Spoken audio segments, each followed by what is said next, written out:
Okay. The main reason I have to 100% dispute all charges, the whole thing basically from start to finish of this violent restraining order nonsense, gobbledygook that has been allowed to grow into a fucking gigantic pink elephant that is sitting right on your screen now, is because based on that precedent, approximately 80% of young men in this country would now be able to be, without check, imprisoned, arrested, and put in jail.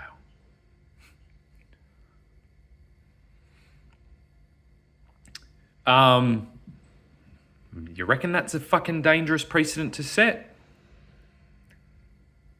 Yeah, I do. I do think that is the most dangerous precedent to set, potentially that's ever existed. I always knew that that woman I had kids with was a special kind of woman. She is a truly magnificent adversary, but we were never in competition. If you remember, I made you a promise. We were approximately 19 years old. We just had two traumatic things happen to both of us. And I sat in a car at the tip of my driveway in Mount Helena as we discussed the situation we were in, with you being pregnant with our son, Riley, who is next year going to turn 18 years old, which is very close to when we were in that situation. Now, the promise I made you is that I will always support our children. It's not up to you to decide how I do that. It never has been. The actual conflict that led to our separation was that never got resolved. It was something I tried to work on for a long time, and it never got resolved. Okay, and it's because you're a powerful, amazingly capable woman who has a potential that I've always seen to places you would not believe, but you are stubborn and you take it all on yourself, and if you have an unfortunate habit that you will shut down information flow in and insulate yourself from feedback, and then that stubbornness becomes just like an unstoppable force, which we both kind of share. You just need to work more on the stabilizing feature of actually listening to critical feedback. You don't understand the whole thing, unfortunately. You don't understand the dynamics of being a man, of being a father, of being a business owner, of being any of the things that you haven't been. This is, now to insulate you from this as well, this is consistent with, hey, the grass wasn't greener. That was the same over and over and over again. You all are the same. Now that's a misogynistic thing to say, apparently, but it's just an observation. We shouldn't be here. We should never have been here. We should be able to communicate across a table together. This is the example I saw with my father and my mother, two individuals that had the potential within their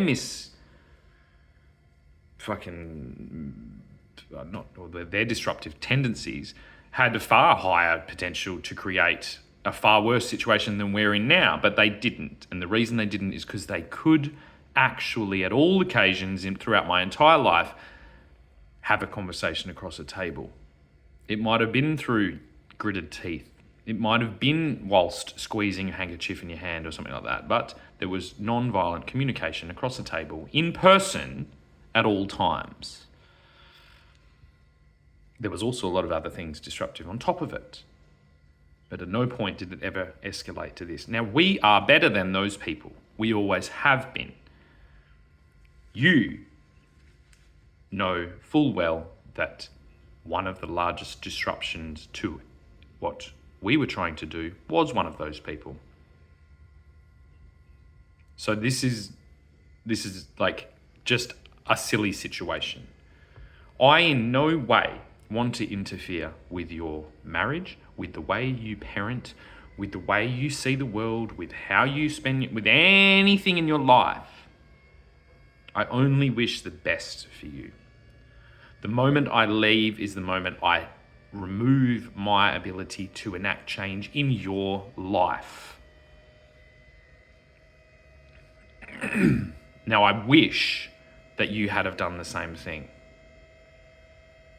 And I really am confused how you can claim to be happily married if that is what you're in, whilst trying to negatively impact and influence the life of your ex-partner and your children's father.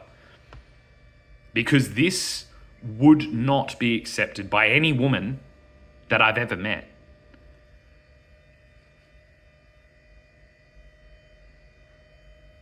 And so I just don't understand where it is you think you are. You do not own me. You never have.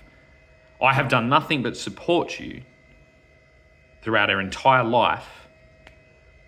You do not have the power to forcibly come in and enact change in my life. You are not insulated from terrible interventions into my life, including shutting down bank accounts, including slandering my name, including false claims of medical fucking hearsay that you actually led to the introduction of against my wishes. All of these things are all massive oversteps that put the last 100 years of misogyny and whatever patriarchy to shame, because you've gone back 600 years, jumped the thing, gone to warrior queen status, and basically attempted to murder me. Which is, it's what I said. Your potential has always been known by me. I couldn't have wished to have children with a more amazingly capable, powerful woman. But if your power is not directed to something very small and specific, it will elevate to just bring chaos. And that chaos will reflect back onto you if you're not careful. This may or may not be what's happening to you now. If you feel discontentment, if you feel fear and anxiety and all these things, the place I've always started to begin the work that I've had the most positive change on is always the place where I go, hey, maybe this was me. The difference now is that I'm alone in a fucking room doing this and have very little power to enact any change on anything. And so I weirdly had to get to the point where I go, well, hey, this time it wasn't me. My shoulders are really strong from carrying that. It was me. But this wasn't me. Yeah. And I don't, it wasn't you either. This isn't you. This isn't the you I know. This is the you under some influence that I don't know what it is. I don't know what's going on. And I have very little way to address it. So I send you this letter, which is all this is. I have to use anonymity and reference and all these things to protect myself from you, which is strange. And you might not ever see this, or you might see this in 20, 30, 40, 50 years' time. I don't know. But this is a letter. It's a handwritten letter, actually. That's the equivalent of what it is. It always has been a handwritten letter. If you take the time to do a video and put passion and like it's a higher order above a handwritten letter, but that's where we should see it, and that's why I've always used ink.